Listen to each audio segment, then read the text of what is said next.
All right, guys, this is going to be a hard topic today. Look, we about to get into it. I know it's going to make some people uncomfortable. I'm going to speak nothing but the data that I see, like always. I'm just going to divide it as it is. There are going to be some people. We're going to be talking about weight. We're going to be talking about looks and all types of stuff. And you are watching Head and Shoulders ATR, where we cover athletes' performances and otherwise that are head and shoulders above the rest. Don't forget to comment, like, and subscribe if you ain't. And if you don't like it, hey, we don't need you on the channel. We still growing. Our army is growing 3,500 and strong. And so we're going to keep on continuing to go. But here, I found it very interesting that certain athletes were not highlighted here. And I gave it some time because, I don't like to just react to things right there. I know some people were there and I said I didn't want to cover the drama.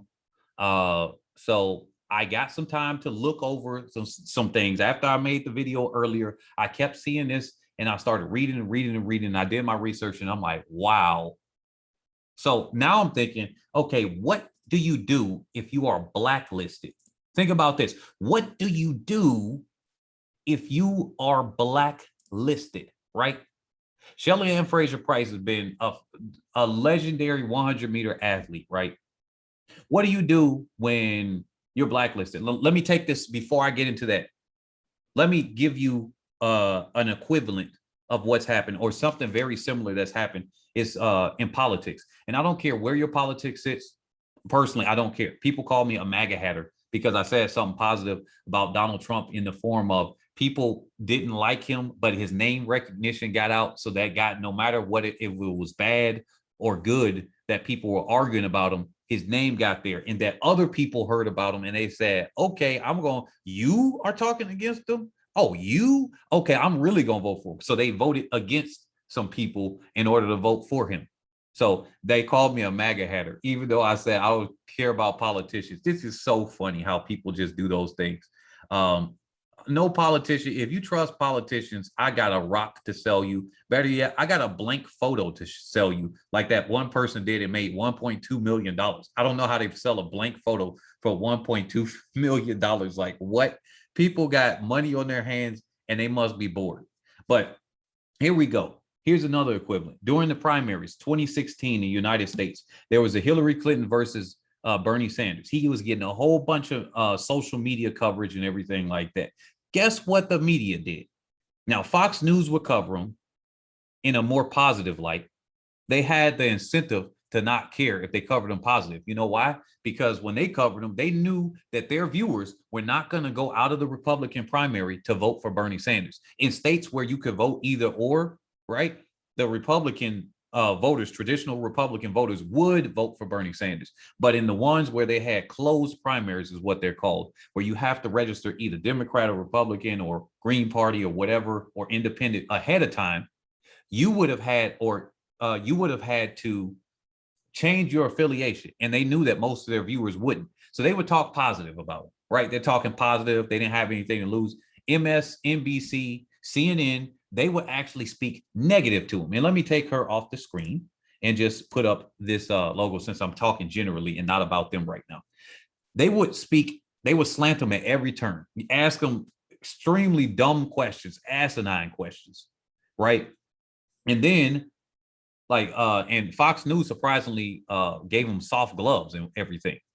And then on Super Tuesday, you know what they did? They covered 2 hours of Donald Trump's podium instead of Bernie Sanders. And if you followed this, Donald Trump was getting stadiums. Bernie Sanders was getting bigger crowds. The man was getting crowd after crowd after crowd. That's why I said, I don't care what politics you follow under, right? Both of them were getting crowds, and Bernie Sanders' crowds were bigger, more energized, and in a different way. And yet the media complex, the media machine, nobody, not even Fox News, they covered 2 hours on CNN, 2 hours of Donald Trump's podium while Bernie Sanders was giving a speech. They covered that instead. They blacklisted him. And when he came up after Super Tuesday was over, and that blunted a lot of his momentum, they wanted to make sure, and we even got the papers from Donna Brazile afterward, that they were feeding Hillary Clinton questions ahead of time, and they were slanting coverage. Emails got leaked and everything. Obviously, that ain't gonna stop them from allowing her to still have run for president, or stop the media companies from being taken seriously. It's still people quoting those media companies. Any one of the media companies shouldn't be trusted. I don't care if they write 20% of the time. That's too much stupidity to put in your brain. So with that, they blacklisted him. He said he was surprised that they did that. Now, some of you guys are like, why is he talking about this? The reason being is because, okay, look at the corporate media as your sponsor real quick. If you got the corporate media, remember, these sponsors pay these companies. When you see a rich person talking about their company, like you see the president of General Motors, Ford, or something like that, go on Fast Money or something, or Fox Business, they typically have paid the company 20,000, 50,000, or whatever the deal was, and it's like a paid interview. They're paying to get an interview. Typically, when you see people get interviewed on, a lot of times, they're paying these news companies to interview them. That's why they don't typically get hard questions. They give them softball questions. Of course, your stock's going to go up. So it helps the other investors or something like that sell off the whales sell off their amounts there. Now, remember this, keep this in mind. The whole media complex. If you don't see Shelly-Ann Fraser-Pryce or Elaine Thompson-Herah covered that much in commercials or anything, that's all part of that same media complex. It depends on how much Trike or their sponsors are paying those companies. The companies ain't getting paid that much or at all. Why would they even want to cover them unless they thought they would get a benefit? It's all business, nothing personal. So if they aren't doing it, or if it's an agenda, well then, what can you do? So now the question here is, what can you do if you're blacklisted? What would I do if my YouTube channel was shut down? That's a very good question. I haven't prepared anything else outside. I've got a Discord. I've tried to get people in there. Not many people have joined it, right? But I'm talking about hard topics here. I know I'm not going to be sponsored by these big shoe companies or maybe even other sponsors. That's why I'm so grateful that many of you watch the ads before these videos, even when I get demonetized. Sometimes it's not there.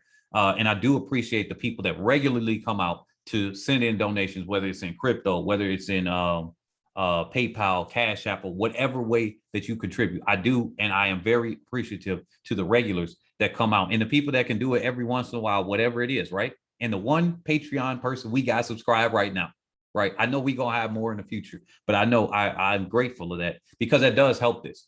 So what can she do if she's blacklisted? Well, she's done everything she could do. She's run very fast. She's gone out to meetings. She's got her appearance fees there. Those are things that her and her manager or her agent are going to negotiate. That's the things that she can do.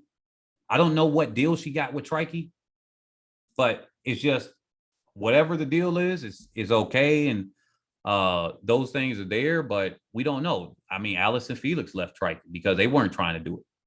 They weren't trying to give her a better deal. She said, hey, I know my worth. I'm going somewhere else that got a better deal for me. And remember, I made a video in the past, and this is the last slightly off topic thing. It's all relevant to here. Remember, I made a video in the past asking you guys a question. Would Usain Bolt be larger athlete if Trike had sponsored him? After this, I'm not quite so sure, but maybe he would have still been a larger athlete. Now here, let's look at Elaine Thompson-Herah, right? Let's look at her profiles here. Now we see her. She's the Olympic champion, current Olympic champion. Okay, fair. You don't want to mention Shelly-Ann Fraser-Pryce. You mentioned Athing Mo. She's Olympic champion. You mentioned Eliud Kipchoge, which is Kenyan. So you can't say it's an American thing by an American company. No, no, no. He's Kenyan. They mentioned him on a Twitter and or Instagram, right? And they mentioned him as the first man to break 2 hours in a marathon. They set up events for him and everything. Okay, she's done something that no other woman has ever done before, right? What did she do? Oh, she won the 100 and 200, and then she won the 100 and 200 in back-to-back Olympics.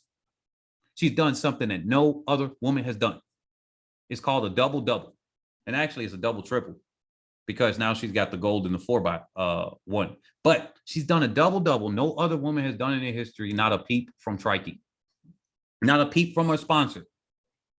Now, people are saying boycott. What I found out is that most boycotts don't really work at all. Okay, they just don't work. That's not what's happening. Okay, Now, I think that we could come away with a learning lesson here. Now, here's the things that I'm going to get into. These are going to be very hard for you to hear, right?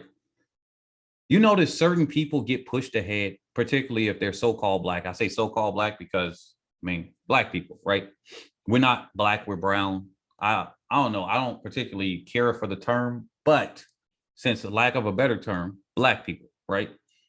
There's a certain image of a black man that's pushed out. There's a certain image of a black woman that's pushed out. The black man, more recently in recent years, has been a guy in virtually all the media. He's got to cry in these movies. Have you noticed that in like the last 10, 12 years? He's got to cry. He's got to submit and bow down to the woman. He's got to lose to a woman in a fight. And we know physically women are not as strong as a guy. Do not tell me in the comment section, well, some women can be. If you start looking at an 80-20 rule or a 90-20 or whatever, or 90-10, sorry, or whatever it is, most women are not going to be able to be, especially average off the street. No, they're not going to be able to overpower a guy. It's like arguing both sides. They're a victim when it comes to divorce court. Is a victim when it comes to things going to court, but it's the champion and I'm strong and I could beat any man when it comes to trash talking, which is pick one, pick your argument, right? So now with that being said, it's going to be the guy crying, usually into the arms of some other guy. Like he's crying there, weeping and weeping. Even that video game with the guy, freaking Japanese guy made it cry. Now with the black woman, without going into meandering into that too long, there's a certain look. She's not wearing her natural hair. She's probably got a lot of other fake stuff going on. Too much over makeup, all of this stuff, whatever, right? Sometimes overweight. That's a little bit more often. I know we got followers that are overweight. It's not healthy. You do you, but it's not healthy, right? If you get offended by a fact, I don't know what to say to you. You can get offended. Facts over feelings, right? So, we have to remember that there are certain looks that they push out, right? Well, okay, let's look at Elaine Thompson-Herah. Her hair, she doesn't always wear her natural hair. Neither does Shelly-Ann Fraser-Pryce. Okay, why ain't they pushing them out? Oh, wait a minute. Okay, the other people that are the other person that's being pushed ahead of them doesn't have natural hair. Okay, that balances out. Okay, cool. All equal. All right. Let's see. Elaine Thompson-Herah has tattoos. Shelly-Ann Fraser-Pryce has a tattoo or something, I believe, right? Okay. The other athlete has a tattoo, cancels out. Cool. We go down the list of things where they push out certain images. They're not going to push a natural hair woman as much. We all know that. If you want to argue against it, look at the media. If it's a natural hair woman, most of the time now it's with a non-black man. That's just, it is what it is. I'm stating the facts. I don't care about even my own personal feelings, how I feel about these things. That's what this is, right? So when it comes down to it, what's the difference? Oh, I forgot. When they push out a black woman, she's got to have a certain attitude about her. They're going to elevate a certain attitude that may not be the best attitude if it is. You see in Allison Felix, she's got that, what is it? A milk smile to her, right? And she has that, okay, you got that aspect covered, right? A lot of people would say light skin, whatever, Sydney McLaughlin or whatever, all of that stuff. You really, no, that's not even really, that's not the same anymore. You don't see that as much, right? It doesn't have the same effect as you would have thought before. I'm just going to point that out. You don't see it as much. So, okay, Allison Felix got something. Well, she gets pushed up because why? Oh, she's got so many Olympic medals. She's in the USA, whatever, that helps boost her. And she's already been there. She's done what she's done. So she's going to get a boost. That should be fairly obvious. Okay. She's going to have to get a boost. If she doesn't get a boost, now we're getting into Twilight territory and the weird zone. Okay. She's getting a boost because of who she is. But if you were to compare Elaine Thompson-Herah and Shelly-Ann Fraser-Pryce to the other person, right? Well, the other person is getting a boost because of their attitude and because maybe some of their orientation. Those things come into play here. We have to remember this. And so I think that's what's going on here. They have a certain agenda that they're pushing out, just like the WNBA keeps getting pushed ahead and ahead and ahead, equal pay gaps, the women's soccer team and everything. Nobody's watching both of those sports. Most of the people that watch them are men. Most of the people that watch WNBA are literally men. I got the stats on it. I can prove everything I'm saying right now. Yet they keep saying, no, we ain't getting paid equal. And then the men are co-signing with it because they're under these contracts too. So they're just saying, yeah, not equal pay, not equal pay. No context about, oh, 5 people are watching WNBA and women's soccer, and then 20 million people are watching the other ones, right? That's the difference. If nobody's watching your events, you're not going to get paid. But what happens, and they're being pushed hard. WNBA is being pushed hard in video game media and everything, and it still is not working for them. Elaine Thompson-Herah and Shelly-Ann Fraser-Pryce are being blocked out, and they still got this many followers. They still are being able to push themselves up. You know why? Because there's no way to really block them out. The only way that they could is if they could somehow ban them or figure something else. No matter what they did, they tried to make a second Olympics to crown their crown jewel, and it failed. They're going to keep trying, and all it takes is one. All she's got to do is beat them one at one championship, and boom, it's going to be the greatest athlete of all time. Forget Flojo, forget Allison Felix, forget Usain Bolt. This one particular athlete's going to be pushed up. So what do you do? Let me ask you all in the comment section, what would you do if you were Elaine Thompson-Herah and Shelly-Ann Fraser-Pryce? Maybe that's why Shelly-Ann Fraser-Pryce, I thought it was because she's been there all the time. But maybe when they asked her, hey, how do you feel about the new Oregon track? This is your first time here. And then she just said, oh, I guess it's okay. I don't really feel amazed by it at all. I've been here plenty of times. It's just a new track. That's what she said. I'm like, dang, she didn't give them no real props with that. Like, we don't know what's going on behind the scenes with their agents, with the sponsors and stuff like that, right? So how do we know, like, what's going on here? We don't know what their deals were. But one thing I can say is that she's putting in her work, and she's trying to do everything that she can, right? So what would you guys do? I think that's all I got to say. At this point, it's overtime, and it'll be a completely different topic. But what would you guys do if you were them? What I would do is I try to negotiate with a new sponsor or something. See if I could get the same shoes, because obviously the shoe technology might be a little bit better. I don't know if there's a big difference in the shoe technology or something like that, if they do have a significant effect. Like I said, I've come under the assumption that maybe it's not, but if it is, if that is actually true and we can get the actual data on it, and it's not just a marketing ploy, which I think a lot of it is, then you want to make sure that you still got everything taken care of. And or the other thing is you just keep doing what you're doing. Whatever they're going to do, that's what they're going to do. You just take it in stride. It's like Bernie Sanders, he got blocked out. What did he do? He went out there and had 2-3 more freaking stadium filled, flying state to state, going here, doing big speeches and everything like that. He was speech after speech after speech, running up escalators and down them to catch a flight. He just did his thing.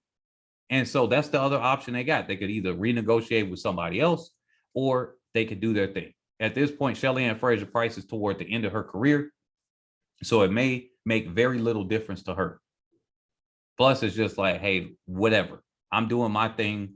It's not a big deal. But when you got commercials for other people, and I understand, other people are younger, right? They're younger. That could be part of the thing. But I'm still under the assumption, hey, they pushing toward a certain attitude type and a certain look that they want emulated for people. And it's usually not the best at all. And so I do agree with you guys when you're coming in the comment section saying, hey, this person isn't good to emulate. Don't get me wrong. I've said it before, but I'm going to say they're smart business tactics. If there's something there, hey, get your bag, right? If she fits the bill, hey, if she wasn't her, it was somebody else that was fast with a similar attitude or something like that, or came off that way, then they would get it. They're going to try to find whoever they're going to try to find, right? So that's what I got to say today. Let me know what you guys think, because it's out here. I'm just confused at why they got Shelly-Ann Fraser-Pryce and Elaine Thompson-Herah out here looking, just looking, I don't know, slow. I don't know, weird. They got them out here just like out here hanging dry. So I'll catch you all on the next one. Peace.